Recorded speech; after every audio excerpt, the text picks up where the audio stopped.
Presiden Rusia Vladimir Putin kembali murka dan kembali mengeluarkan peringatan baru untuk negara-negara anggota NATO terkait konsekuensi jika mengizinkan Ukraina menggunakan rudal jarak jauh pasukan Barat untuk menyerang wilayah kedaulatan Rusia.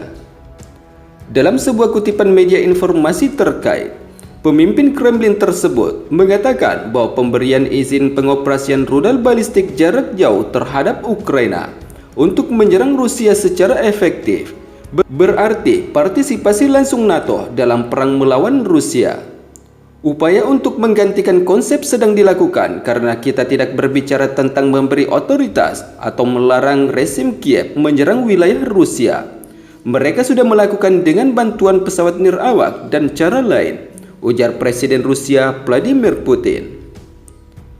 Selain itu, Putin mengungkapkan ketika Rusia berbicara tentang penggunaan senjata presisi jarak jauh buatan Barat adalah masalah yang sama sekali berbeda, ujar Presiden Rusia dalam sebuah wawancara dengan televisi Rusia yang dilansir media Sputnik pada 13 September 2024 kemarin.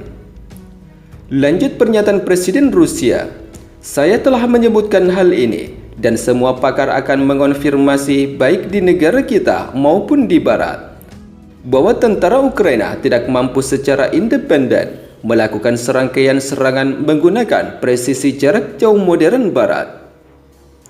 Mereka tidak dapat melakukan ini. Ini hanya mungkin dilakukan dengan menggunakan intelijen dari satelit yang tidak dimiliki Ukraina. Data ini hanya tersedia dari satelit Uni Eropa atau Amerika Serikat. Dengan kata lain, dari satelit NATO." Itulah poin pertama sebagaimana yang telah disampaikan oleh Presiden Rusia Vladimir Putin. Selain itu, Presiden Rusia membocorkan bahwa poin kedua dan yang sangat penting, yaitu memungkinkan poin kunci adalah bahwa hanya prajurit NATO yang dapat melakukan penugasan penerbangan ke sistem rudal jelajah tersebut, sebab prajurit Ukraina tidak dapat melakukan hal tersebut. Dalam poin tersebut, Presiden Rusia kembali mengungkapkan jika hal itu bukan tentang apakah akan mengizinkan rezim Ukraina menyerang Rusia menggunakan senjata tersebut atau tidak, tetapi tentang memutuskan apakah negara-negara NATO terlibat langsung dalam konflik militer atau tidak. Jika keputusan seperti itu diambil, itu berarti tidak lain adalah partisipasi langsung negara-negara anggota NATO, Amerika Serikat, dan negara-negara Eropa dalam perang Ukraina. Sementara pernyataan Vladimir Putin itu muncul setelah komentar Presiden Amerika Serikat Joe Biden pada hari Selasa bahwa Washington sedang mengusahakan apakah akan secara resmi menyetujui penggunaan sistem serangan jarak jauh buatan Amerika Serikat oleh Kiev untuk menyerang target jauh di dalam Rusia. Di sisi lain, selama kunjungan ke Kiev pada hari Rabu, Menteri Luar Negeri Antony Blinken mengisyaratkan bahwa Amerika Serikat memungkinkan akan mengubah pendiriannya saat ini dengan mengatakan bahwa Washington telah siap untuk melakukannya sejak hari pertama konflik dan akan terus melakukannya di tengah perubahan keadaan.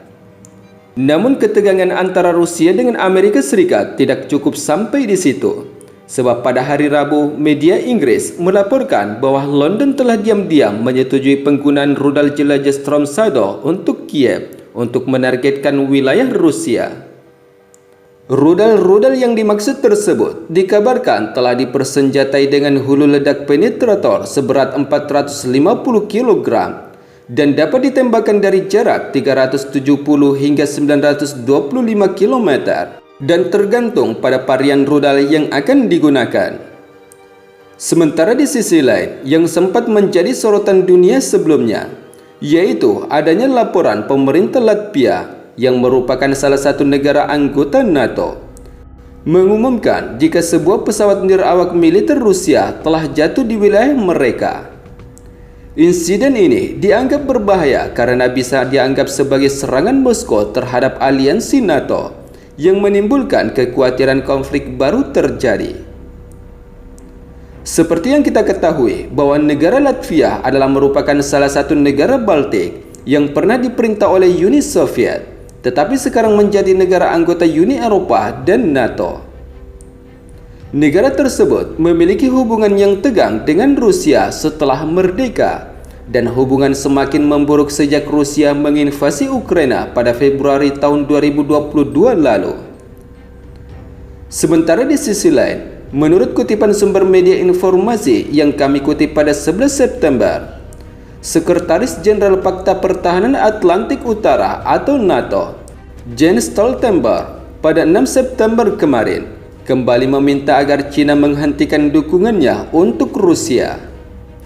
Stoltenberg mengatakan jika China tidak dapat terus mengobarkan konflik militer tersebut di Eropa tanpa berdampak pada kepentingan dan reputasi China, dan mendesak untuk semua sekutu NATO untuk mempertahankan dukungan mereka bagi Ukraina. Dia bahkan menekankan bahwa cara tepat untuk mengakhiri perang adalah dengan memberikan Ukraina bantuan militer yang dibutuhkan untuk menang dari Rusia.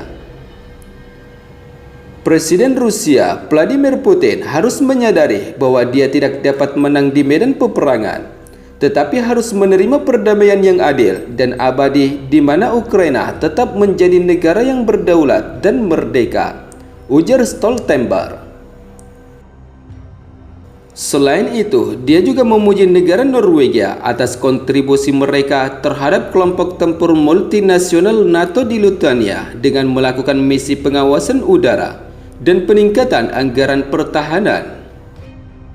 Sementara di sisi lain, menurut kutipan sumber media informasi militer terkait, di tengah ketidakpastian geopolitik global, Amerika Serikat dan Rusia kembali saling unjuk kekuatan di Eropa Utara dan Asia Timur Laut pada 10 hingga 12 September 2024 kemarin dengan mengerahkan pesawat pengebom berkemampuan nuklir ke dua wilayah tersebut.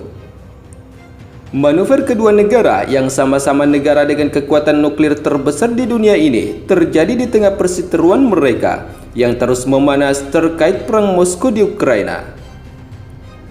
Sementara pengerahan pesawat pengebom yang merupakan komponen udara dari triad nuklir kedua negara dilakukan saat latihan militer strategis Rusia ASEAN 2024 yang berlangsung di perairan negara mereka dan di Laut Mediterania. Selain itu, dalam latihan militer terintegrasi tersebut, Rusia juga bergabung dengan militer China dalam latihan tempur yang diadakan di Timur Jauh. Sementara adapun alasan Gedung Putih Amerika Serikat yang menggerakkan pesawat bomber mereka yang bersamaan dengan latihan militer terbesar Rusia, yaitu adalah untuk mengubah postur militer atau postur pencegahan dalam menanggapi latihan tempur Rusia dan China. Di sisi lain, Beijing sendiri yang bergabung dalam latihan militer terbesar dengan Rusia, mengklaim jika latihan gabungan tersebut ditunjukkan untuk memperdalam koordinasi strategis antara kedua militer dan meningkatkan kemampuan mereka untuk merespon yang disebut sebagai ancaman terhadap Rusia dan China. Sementara itu, Presiden Rusia Vladimir Putin menuduh Amerika Serikat dan sekutunya menggunakan apa yang dimaksud dengan ancaman Rusia dan kebijakan pengembangan China sebagai dalih untuk membangun kehadiran militer di sepanjang perbatasan barat Rusia serta di wilayah Arktika dan Asia Pasifik.